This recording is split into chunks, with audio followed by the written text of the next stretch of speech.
श्री स्वामी समर्थ. जेवण झाल्यानंतर ताटात हात धुऊ नयेत. यामागील सत्यता जाणून घेऊया. यामागील नक्की रहस्य काय आहे की जेवण केल्यानंतर आपण ताटात हात का धुऊ नये?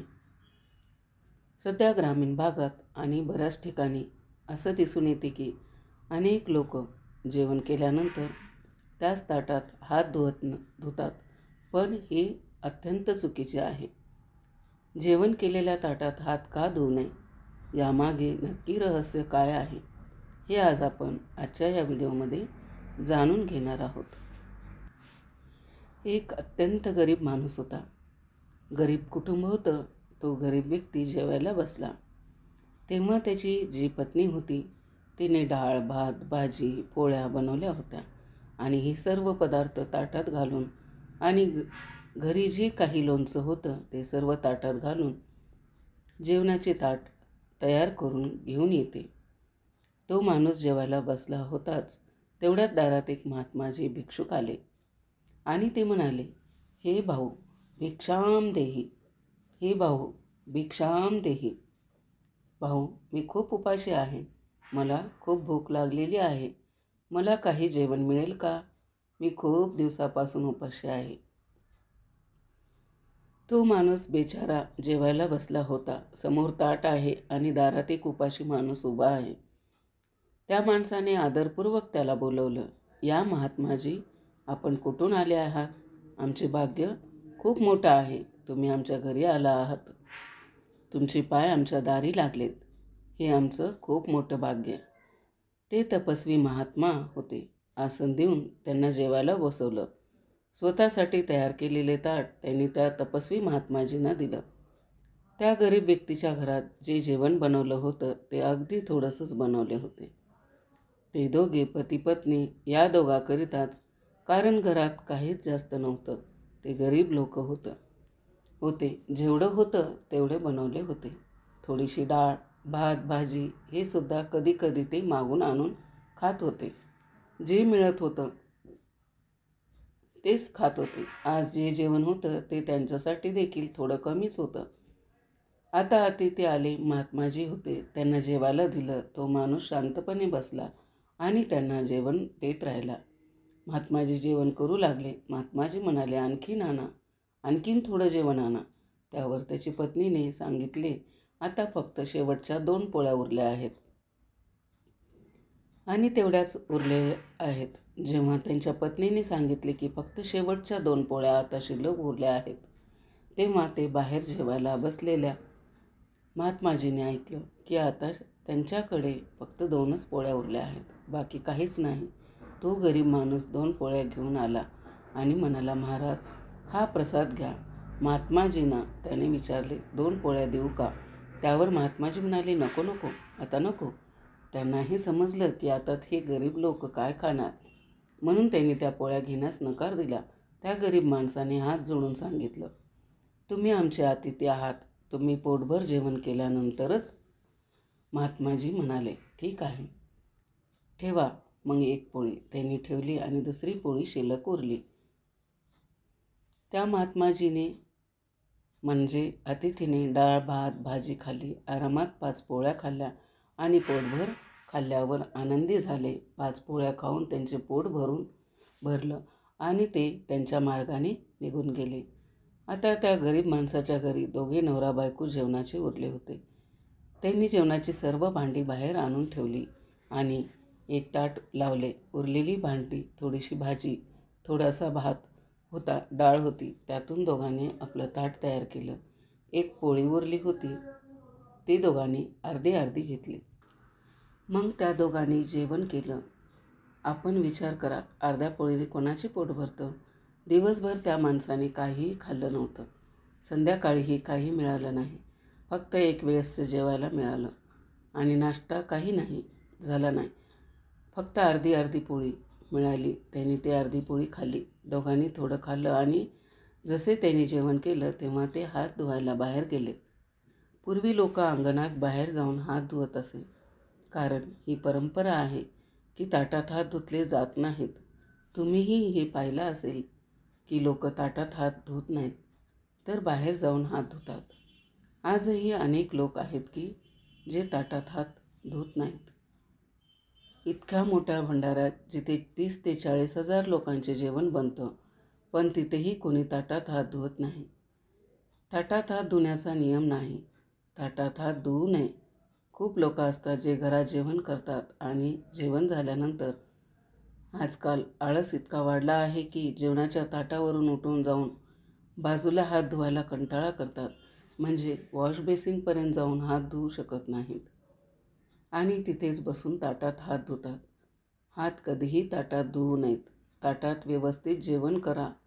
तुमच्या ताटात आहे त्याचा एक एक दाणा देवाला अर्पण करा. अनेक लोकांचा नियम असतो की जेव्हा जेवणाचे ताट समोर येते तेव्हा त्यांच्या त्या जेवणाच्या ताटातून थोडेसे अन्न घेऊन देवाच्या नावाने खाली ठेवतात आणि मग जेवण ग्रहण करतात. पाणी जेवणाच्या ताटाच्या चारही बाजूने फिरवतात आणि मग जेवण स्वीकारतात. देवाला भूक लागल्यानंतर जेवण राहत नाही, ते प्रसाद बनतं. त्या प्रसादाचा एक दाणा खाल्ला पाहिजे, तो फेकू नये. म्हणून ताट स्वच्छ करून जेवण करावे. ताटात हात धुवू नयेत. ताट व्यवस्थित स्वच्छ करावे. आता ते लोक नवरा बायको त्यांनी अर्धी पोळी खाल्ली, जेवण केलं आणि जेवण केल्यानंतर बाहेर हात धुण्यास गेले. बाहेर त्यांनी हात धुतले. जिथे त्यांचे अंगण होते त्या अंगणात एक झाड होतं. त्या झाडाजवळ एक मुंगूस बसलेलं होतं. मुंगूस, ज्याबद्दल तुम्हाला माहिती असेल, साप आणि मुंगसाच्या लढाईत मुंगूस जिंकतो, तो मुंगूस तिथेच बसलेला होता. त्या व्यक्तीने हात धुतल्यावर त्याचं पाणी मुंगसाच्या शेपटीवर पडले. शेपटीचा अर्धा भाग ओला झाला आणि जसे शेपटीवर पाणी पडले तसं त्याचा रंग बदलला, सोनेरी झाला. त्या सोनेरी मुंगसाने त्याची शेपूट पाहिली आणि त्या व्यक्तीला म्हणाला, भाऊ, तुम्ही माझ्यावर पाणी टाकलं तर बघा, माझा मागचा भाग सोनेरी झाला आहे. माझा रंग बदलला आहे. माझी शेपटी सोनेरी झाली आहे.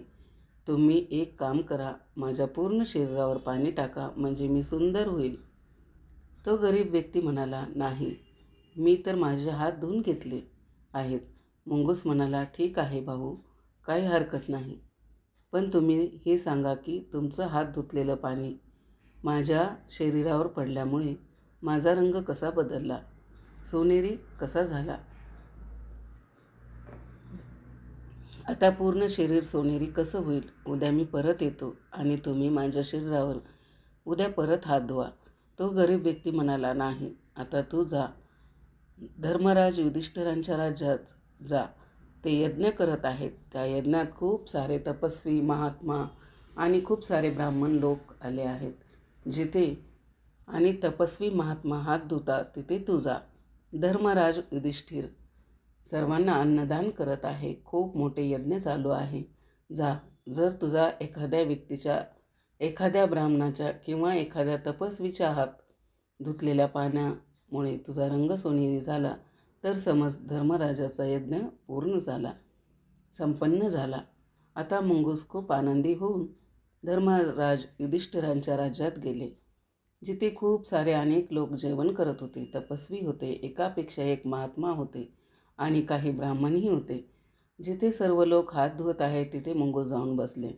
हजारो नव्हे लाखो लोकांनी, ब्राह्मणांनी, महात्म्यांनी प्रसाद घेतला आणि सर्वांनी हात धुतले, पण मुंगसाचा रंग सोनेरी झाला नाही. आता सर्व लोक जेवण करून दक्षिणा घेऊन ब्राह्मण निघून गेले. त्यानंतर धर्मराज युधिष्ठिर म्हणाले, पहा, राजाची सभा भरली आहे.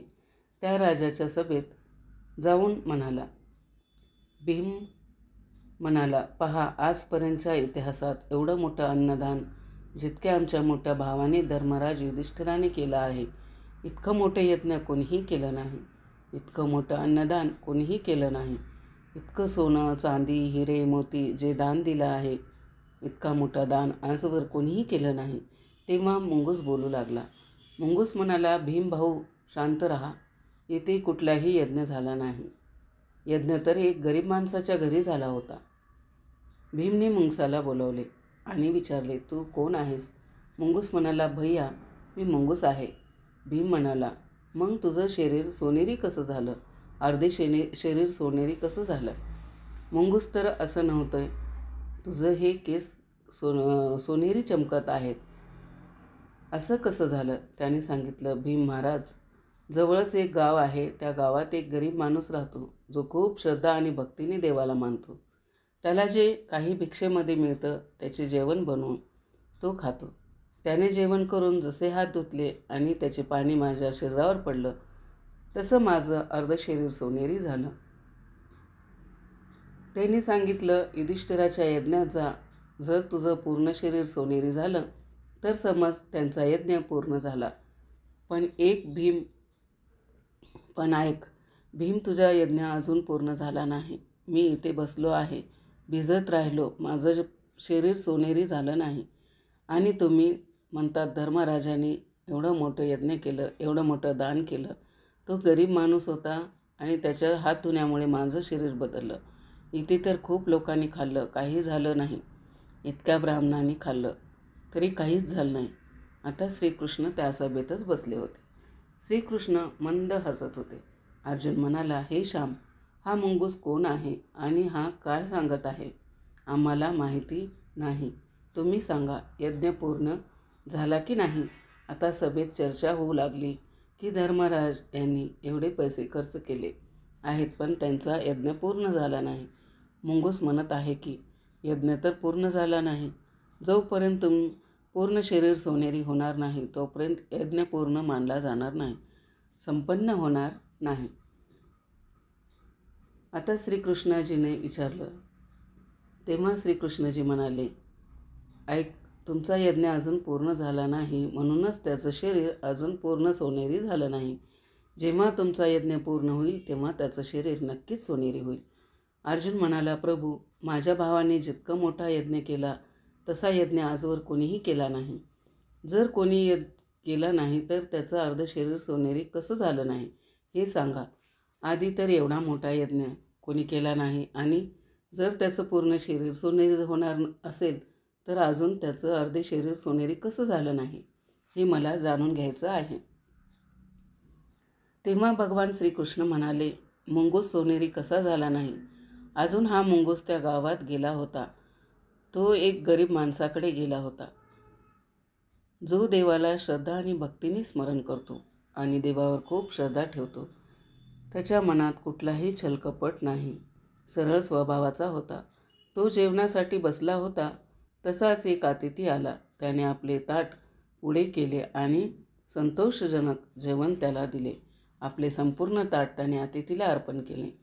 त्यानंतर उरलेली अर्धी पोळी त्याने खाल्ली आणि अर्धी पोळी त्याच्या पत्नीने खाल्ली. संतोषजनक भावनेने त्याने अतिथीला जेवण दिले. जे मिळाले ईश्वराचे आभार मानून त्यांनी ते खाल्ले. त्या संतोषी भक्ताने हात धुतल्यावर त्याचे हात धुण्याचे पाणी मुंगसाच्या शरीरावर पडले. तेव्हा त्या मुंगसाचे अर्धे शरीर सोनेरी झाले. अर्जुन म्हणाला, प्रभू, हे काय आहे? तेव्हा श्रीकृष्ण म्हणाले, अर्जुन, तुझ्या भावाने करोडो रुपये खर्च करून तो यज्ञ केला. त्याने जितके पुण्य मिळाले नाही त्यापेक्षा अधिक पुण्य त्या खऱ्या भक्ताला मिळाले, त्या संतोषी भक्ताला मिळाले, ज्याने एका खऱ्या तपस्वीला जेवण दिले. कारण तुझ्याकडे करोडो रुपये आहेत म्हणून तू करोडो रुपये खर्च करू शकलास, पण त्या व्यक्तीकडे फक्त एक ताट जेवण आणि 5-6 पोळ्या होत्या. त्याने त्या संपूर्ण दान केले. जे त्याच्याकडे होते सर्वस्व दान केले, तेव्हा त्याला अधिक पुण्य मिळाले.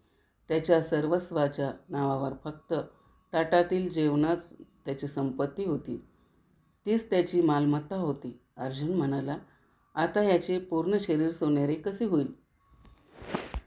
तेव्हा श्रीकृष्ण म्हणाले, तुझ्या राज्यात कोणी भुकेला आहे का? आधी त्याला शोधा. शोध घेतला तर कळले की जंगलात एक महात्मा उपाशी बसले होते, तपश्चर्या करत होते. धर्मराजाच्या यज्ञात सर्व ब्राह्मणांनी जेवण केलं होते, पण एका व्यक्तीने केले नव्हते. तो तपस्वी तिथे बसलेला होता. त्या महात्म्याला बोलवण्यात आले.